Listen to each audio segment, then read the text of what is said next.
السلام عليكم ورحمة الله وبركاته.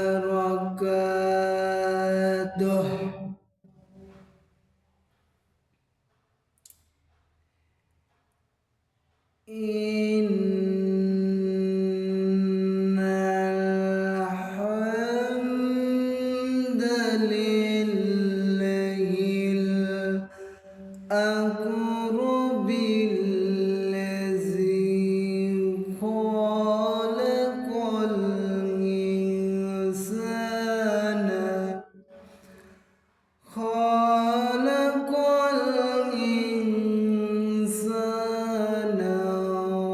وكرمه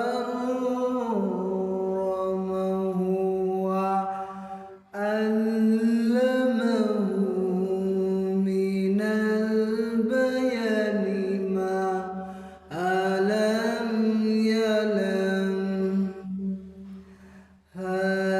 سبحان الذي لا يوصى امتنانه باللسان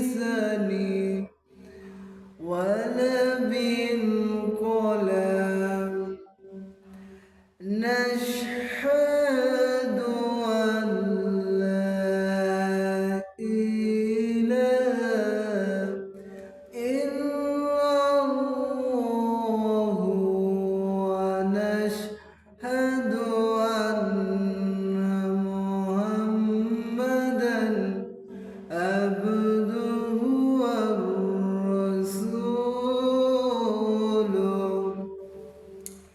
الذي أرسله بالحق بشيرا ونذيرا وداعيا إلى الله بإذنه وسراجا وقمرا منيرا. فقد قال الله تعالى في كلامه المجيد وفي فرقانه الحميد.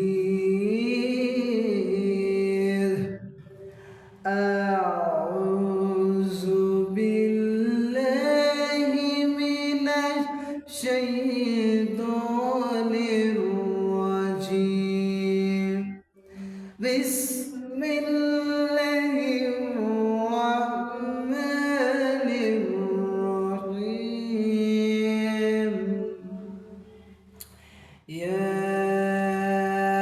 أيها الذين آمنوا كتب عليكم الصيام كما كتب على الذين من قبلكم لعلكم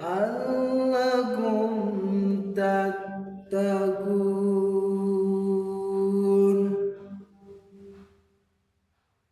صدقت يا ربنا. إن الله وملائكته يصلون على النبي يا أيها الذين آمنوا سلموا تسليما. اللهم صل على محمد وعلى آل محمد كما صليت على إبراهيم وعلى آل إبراهيم إنك حميد مجيد. اللهم بارك على محمد وعلى آل محمد كما باركت على إبراهيم وعلى آل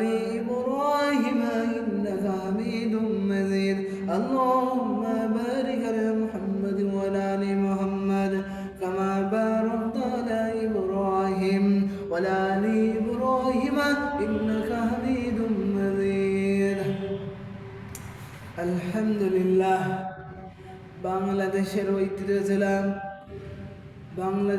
ঐতিহ্য জেলা নওগাঁ মান্দা থানার অন্তর্গত হাট কালুফরা জামে মসজিদের ভিতর একটা বিরাট ইসলামী মহাসম্মেলনের আয়োজন করতে পেরে আমরা সবাই খুশি না বেজার? সবাই বলুন আলহামদুলিল্লাহ। সাইয়্যিদুল মুরসালিন খাতামুন নবিয়্যিন রাহমাতুল লিল আলামিন জিনার উপর লাখ করতে দরুদ সালাম বর্ষিত হোক। সবাই বলুন সাল্লাল্লাহু আলাইহি ওয়াসাল্লাম। এই পৃথিবীতে যাই যত মাবুদকে ভয় করবে তার আল্লাহ শান, মর্যাদা, সম্মান, ইজ্জত সব আল্লাহ বাড়িয়ে দিবে, যাই এই পৃথিবীতে মাবুদকে ভয় করে চলবে, দুনিয়া এবং আখিরাতে তার শান এবং মান মর্যাদা, দুনিয়া এবং আখিরাতে তার শান এবং মর্যাদা বাড়িয়ে দেবে। তার বাস্তব প্রমাণ হযরত বেলাল রাদিয়াল্লাহু তাআলা আনহা, হযরত বেলাল রাদিয়াল্লাহু তাআলা আনহু, হযরত বেলাল রাদিয়াল্লাহু তাআলা আনহুর মতো এখানে একটাও কালো মানুষ নাই,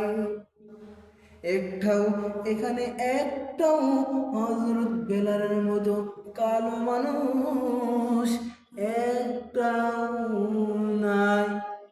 হযরত বেলাল হাড়ির তলা, হাড়ি মানে পাতিল, পাল্লার তলা ভাত আন্দার সময়, তরকারি আন্দার সময় কি কালো হয়, কি কালো হয়। হযরত বেলাল তার চেয়েও কালো ছিলেন। হযরত বেলাল কোথায় ছিলেন? হযরত বেলালকে আমার আল্লাহ শান এবং মর্যাদা দাম বাড়িয়ে কোখানে তুলেছেন। হযরত বেলাল কোখানে ছিলেন? হযরত বেলালকে আল্লাহ কোখানে পৌঁছাইছেন। হযরত বেলাল কালির মতো কালো, কালির থেকেও কালো, পাতিলের তলা তো কি কালো, হযরত বেলাল তার চেয়েও কালো।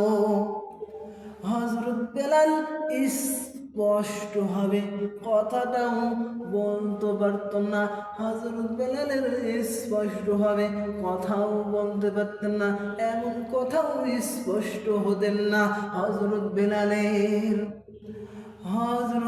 বেলালের মাথার চুল ছিল খুশকো।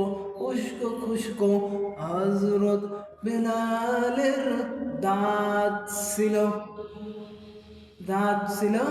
হযরত বেলালের দাঁত ছিল এলো মেলো। হযরত বেলালের ঠোঁট ছিল মোটা, একেবারে ঝোলা। এখানে একটাও মানুষ নাই এরকম হযরত বেলালের চেহারা বর্ণনা একবার বললে, একবার দেখলে হযরত বেলালকে আর একবার দেখতে মন চাবে না। তার বাস্তব প্রমাণ বুখারী শরীফের 2য় খণ্ডর হাদিস। আল্লাহ নবী মুহাম্মদুর রাসূলুল্লাহ সাল্লাল্লাহু আলাইহি সাল্লাতু ওয়াসসালাম সিদরাতুল মুনতাহা থেকে জিবরাইল আলাইহিস সালাম আরশ মহল্লায় নিয়ে যাচ্ছেন, আরশ মহল্লায় নিয়ে যাচ্ছেন, আরশ মহল্লায় হঠাৎ করে জিবরাইল আলাইহিস সালাতু ওয়াসসালাম বিশ্বনবী মুহাম্মদ রাসূলুল্লাহ সাল্লাল্লাহু আলাইহি ওয়াসাল্লামকে ছেড়ে চলে গেলেন। আমার নবীজি মুহাম্মদ রাসূলুল্লাহ সাল্লাল্লাহু আলাইহি ওয়াসাল্লাম ভয় খেয়ে গেলেন, আতঙ্ক হয়ে গেলেন, ভয়ে আতঙ্ক হয়ে গেলেন। সঙ্গে সঙ্গে সঙ্গে সঙ্গে ভয় পেলেন জিবরাইল আলাইহিস সালাম। যখন আমার নবীকে ছেড়ে চলে গেলেন তখন নবীজি একাই ভয় পেয়ে গেলেন। কি পেলেন? ভয় পেলেন। ওই মুহূর্তে হযরত বেলালের পায়ের শব্দ শুনতে পাচ্ছেন জান্নাতে। একটু জোরে বলেন না সুবহানাল্লাহ। হযরত বেলাল ওখানে ছিলেন, আর আমরা কোথায় আছি? হযরত বেলাল ইসলাম গ্রহণ করার আগে ছিল 6 দিরহাম, 6 দিরহামে ইসলাম গ্রহণ করলেন হযরত বেলাল রাদিয়াল্লাহু তাআলা আনহা। হযরত বেলাল ইসলাম গ্রহণ করার পর, ইসলামটা গ্রহণ করার পর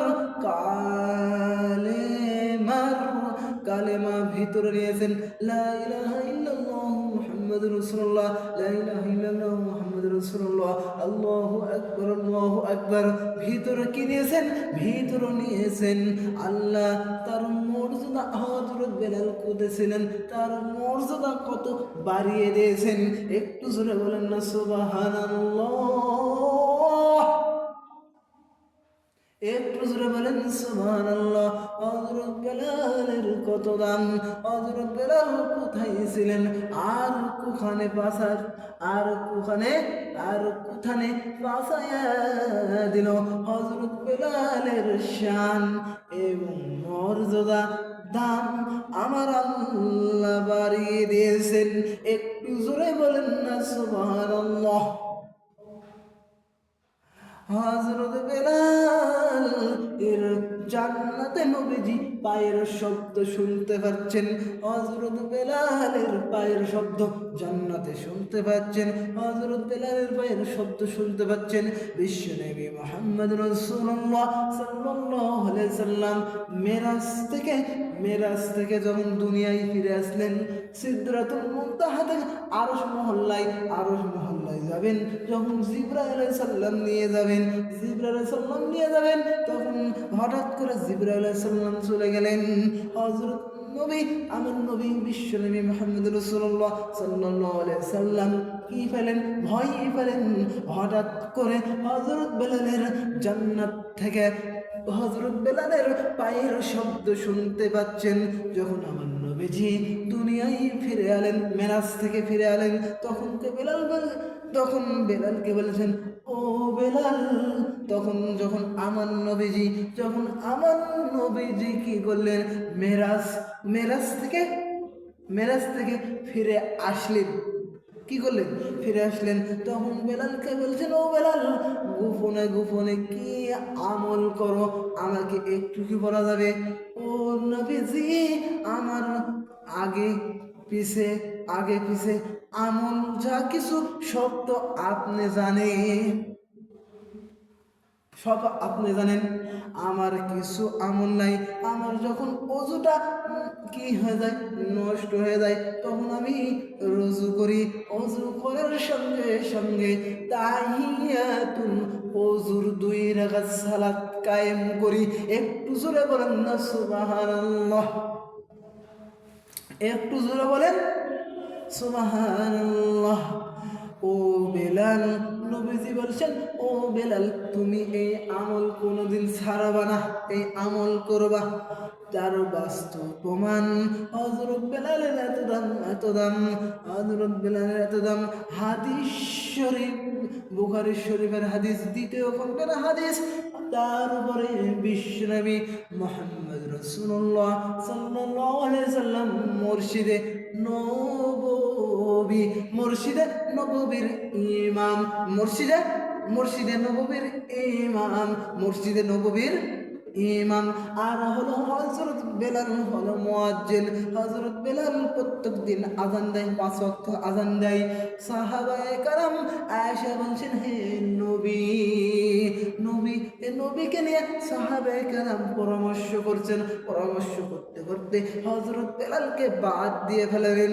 হযরত বেলালকে বাদ দিয়ে ফেলাইছেন।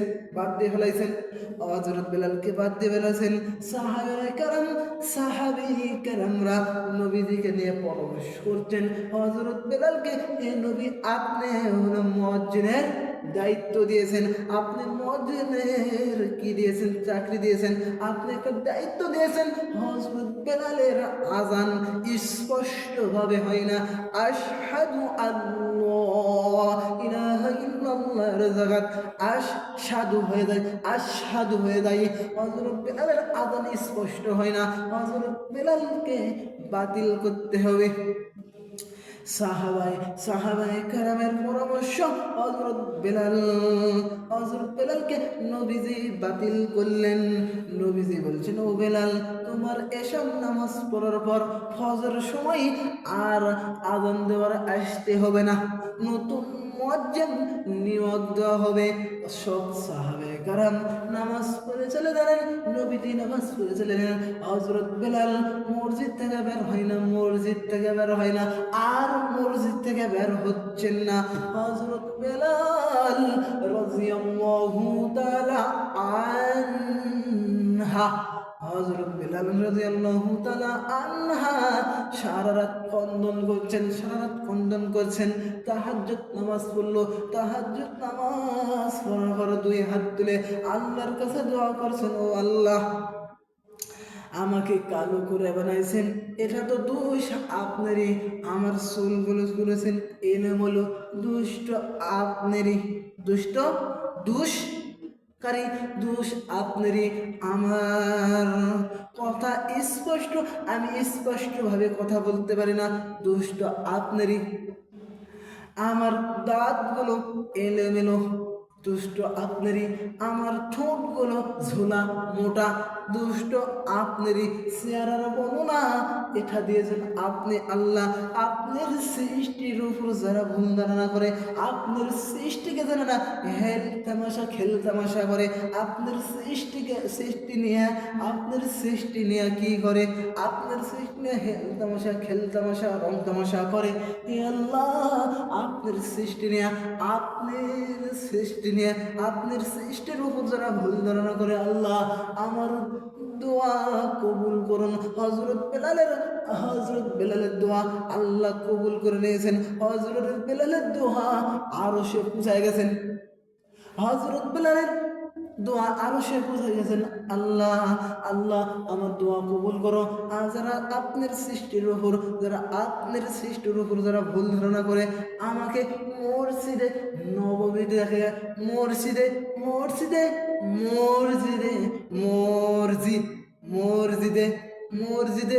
নববী থেকে আমাকে কি করলো? মুয়াজ্জিনের দায়িত্ব বাতিল করে দিয়েছেন। নতুন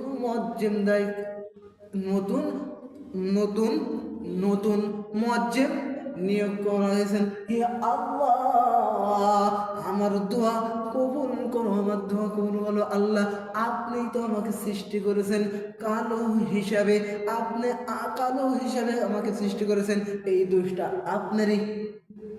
আল্লাহ, আমার চুলগুলো উস্কো খুস্কো করেছেন, দুধটা আপনারই।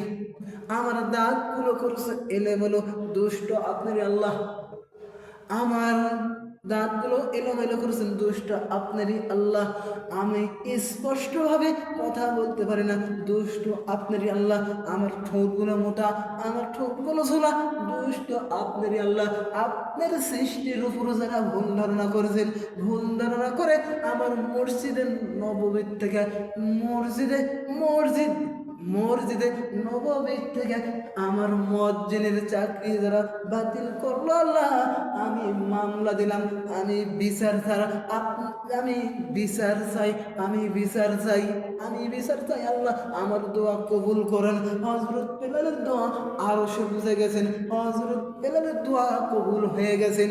একটু জোরে বলেন না সুবহানাল্লাহ। হযরত বেলালের দোয়া, হযরত বেলালের দোয়া কবুল হয়ে গেছেন। হযরত বেলালের দোয়া বলেছেন, আল্লাহ আপনার হাবিব মুহাম্মদ রাসূলুল্লাহ সাল্লাল্লাহু আলাইহি সাল্লাম সাহাবায়ে কেরামের মতামতে আমার মসজিদে নববী থেকে মসজিদে নববী থেকে মুয়াজ্জিনের চাকরি নোট করে দিয়েছেন। হযরত বেলালকে নোট করে দিয়েছেন। হযরত বেলাল দোয়া করেছেন। হযরত বেলালের দোয়া আরশ মহল্লায় পৌঁছে গেছেন। একটু জোরে বলেন সুবহানাল্লাহ। ফজরের সময় সুর কণ্ঠ দিয়া একটা নতুন মুয়াজ্জিন আজান দিয়েছেন।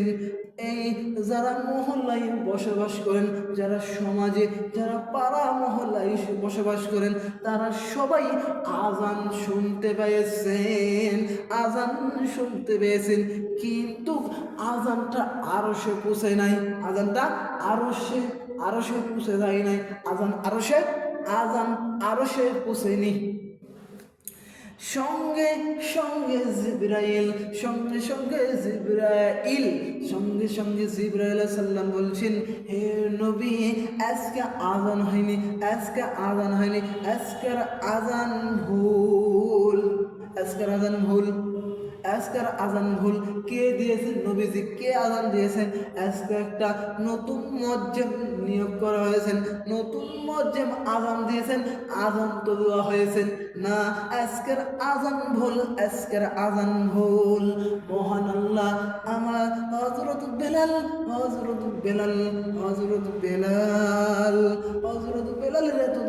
এত দাম। তখন জিবরাইল আলাইহিস সালাম বলছেন, আজকের আজান ভুল হয়ে গেছে, আজকের আজান ভুল। হে নবী আগে কে আজান দিত? আগে কে আজান দিত? তখন জিবরাইল আলাইহিস সালামকে বলছেন, বেলাল আগে আজান দিত, ওই বেলালকে দিয়া আজান দেয়া। নবীজি দৌড় মারলেন বেলালের বাড়িতে, বেলালকে ডাকা নিয়ে আসলেন। বেলালকে ডাকা নিয়ে আসার পরে আজান দিয়েছেন। হযরত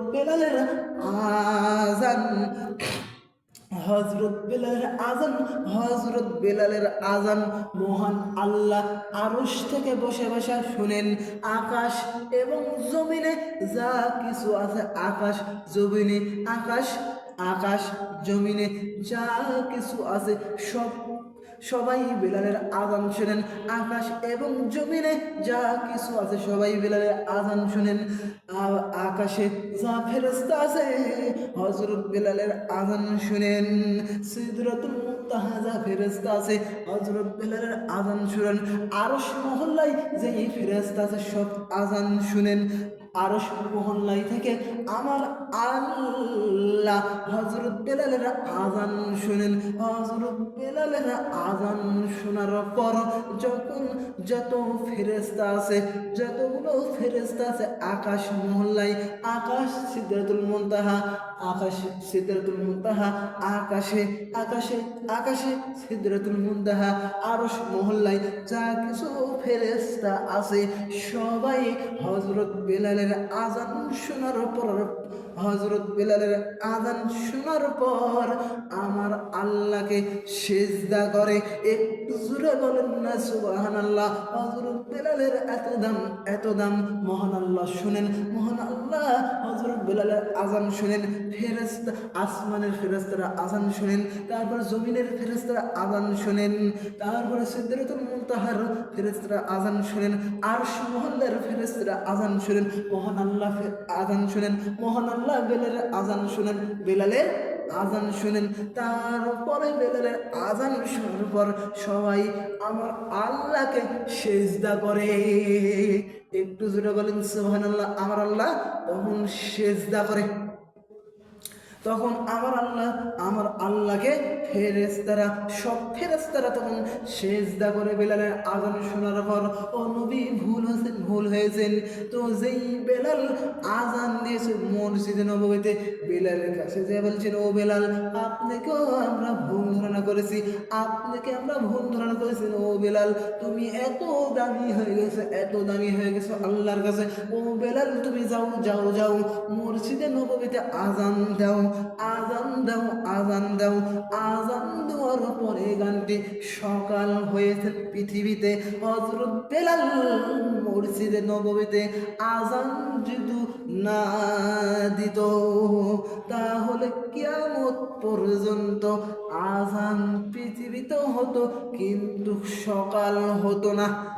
সন্ধ্যায় লেগে থাকতো, রাত লেগে থাকতো, রাত লেগে থাকতো। এই হযরত বেলাল আযান দেওয়ার পরে গানটি সকাল হয়েছেন। আর যেই নতুন মুয়াজ্জিন আযান কিয়ামত পর্যন্ত দিত, তাহলে সকাল হতো না। যেই মুয়াজ্জিন নতুন মুয়াজ্জিন নিয়োগ করেছেন, এই মুয়াজ্জিন যদি আযান দিতে সুরালা কণ্ঠ দিয়া, কিন্তু সকাল হতো না। আমার আল্লাহ হযরত বেলালকে এত সম্মান দান করেছেন, হযরত বেলালের এত দাম, এত দাম। হযরত বেলাল আযান দেওয়ার পর সকাল হয়েছেন। একটু জোরে বলেন না সুবহানাল্লাহ। শুধু আবেগে কথা বলি না, ইন্নামা আকরাকুম ইনদাল্লাহি আতকাকুম ইন্নাল্লাহা আলিমুম খবীর। আল্লাহু আকবার, আল্লাহু আকবার। আল্লাহ রাব্বুল আলামিন বলছে, আল্লাহ রাব্বুল আলামিন বলছেন, ওরাই সবচেয়ে বড় সম্মানিত। এই পৃথিবীর ময়দানে সবচেয়ে বড় সম্মানিত কারা? সবচেয়ে বড় সম্মানিত আমার আল্লাহকে যারা ভয় করে চলে, আমার আল্লাহকে যারা ভয় করে চলে, এরাই হলো পৃথিবীতে সবচেয়ে বড় সম্মানিত। দুনিয়া এবং আখিরাতের ময়দানে যারা ভয় করে চলে, আমার আল্লাহকে ভয় করে চলে, আর আমার আল্লাহকে মানা চলে, মানা করে চলে, এরাই হলো পৃথিবীতে সবচেয়ে বড় সম্মানিত। কি বড়? সবচেয়ে বড়। এই পৃথিবীর ময়দানে সবচেয়ে বড় সম্মানিত। দুনিয়া এবং আখিরাতের মত, দুনিয়া এবং আখিরাতের ময়দানে সবচেয়ে বড় সম্মানিত। একটু জোরে বলেন সুবহানাল্লাহ, একটু জোরে বলেন সুবহানাল্লাহ। আমার আজকের আলোচনার বিষয় সিয়াম। সিয়াম সম্পর্কে, সিয়াম কাছাকাছি চলে এসেছেন। একটু জোরে বলেন সুবহানাল্লাহ। সবাই জবান খুলে বলুন, আউযু বিল্লাহি মিনাশ শাইতানির রাজিম, বিসমিল্লাহির রাহমানির রাহিম। আল্লাহু আকবার, আল্লাহু আকবার। আউযু বিল্লাহি মিনাশ শাইতানির রাজিম, বিসমিল্লাহির রাহমানির রাহিম। ইয়া আইয়ুহাল্লাযীনা আমানু কুতিবা আলাইকুমুস সিয়ামু কামা কুতিবা আলাল্লাযীনা মিন ক্বাবলিকুম লাআল্লাকুম তাত্তাকুন। আল্লাহু আকবার। আল্লাহ রাব্বুল আলামিন বলছেন, হে মুমিন বান্দাগণ, তোমাদের উপর আমি আল্লাহ রাব্বুল আলামিন রমজান মাসে 30টি রোজা আপনাদের উপর ফরজ করেছি। এই রোজা আমাদের পালন করতেই হবে, কেননা প্রত্যেক নবী রাসূলের উপর আল্লাহ ফরজ করে দিয়েছেন আমাদের এই সিয়াম 30টি পালন করতে হবে। আমরা কি দেখব? আমরা হলো শাবান মাসে আমরা হলো চাঁদ দেখব, চাঁদ দেখে কি করব? চাঁদ দেখে সিয়াম ধরব, সিয়াম পালন করব। চাঁদ দেখে সিয়াম ছেড়ে দিব, ঠিক কিনা বাড়ি? একটু জোরে বলেন সুবহানাল্লাহ। আর আমরা কি করব? চাঁদ দেখে সিয়াম ধরব, চাঁদ দেখে সিয়াম ছেড়ে দেব। আমরা যারা মুসলমান আমাদের সবার কি করতে হবে? আমাদের সবার সিয়াম পালন করতে হবে। তিন ব্যক্তির উপর শরীয়তের বিধান নাই। 1 নম্বর, ছোট্ট শিশুর উপর শরীয়তের বিধান নাই, এরা রোজা না করলেও হবে। ছোট্ট শিশুর উপর শরীয়তের বিধান নাই। 7 বছর থেকে তাগিদ করো, 7 বছর থেকে সালাতের তাগিদ করো। 12 বছর থেকে কিসের তাগিদ করো? 12 বছর থেকে রোজার তাগিদ করো, নামাজের তাগিদ করো। 7 বছর থেকে চেষ্টা করবা, 7 বছর থেকে চেষ্টা করার পর নামাজ রোজা যদি ধরে তাহলে ভালো। তারপরে 12 বছর থেকে তাগিদ করো, 12 বছর থেকে তাগিদ করে না শোনো তাহলে লোহার পহর করো, তাহলে লোহার শিকল দিয়ে ঘরের ভিতরে বেঁধে থাও। কেননা ইসলাম কঠিন আছে, সহজও আছে। আল্লাহ বলেছেন তাহলে ছোট্ট মাসুম বাচ্চার ওপর সিয়াম পালন করতে হবে না, এদের ওপর শরীয়তের বিধান নাই। অজ্ঞানের উপর শরীয়তের বিধান নাই, পাগলের উপর শরীয়তের বিধান নাই। يا أيها الذين آمنوا كتب عليكم الصيام كما كتب على الذين من قبلكم لعلكم تتقون। তোমাদের বেন থাকার পর, তোমাদের বুদ্ধি থাকার পর, তোমাদের হুঁশ থাকার পর, তোমাদের বিবেক থাকার পর তোমরা কেন সিয়াম পালন করো না? তোমরা তো সিয়াম পালন করো না। কি হ্যাঁ আমরা মুসলমান হয়ে সিয়াম পালন করবো না? একটা কুকুর জানে না যে সিয়াম পালন করতে হয়, একটা গাভী জানে না সিয়াম পালন করতে হয়, একটা ছাগল জানে না সিয়াম পালন করতে হয়, একটা মহিষ জানে না সিয়াম পালন করতে হয়। আমরা হলো প্রত্যেক থেকে অধম মানুষ, ঠিক কিনা? মানে এরকম আছে না নাই?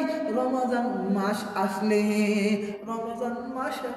রোজা রাখতে হবে, শরীরের একটা ক্ষতি হবে। আমার শরীরের একটা ক্ষতি মানে কি? আমরা একটা রোজা করলে বেঁধে দেবো, এই বাঁচবো না, এই বলে কত কি করছি।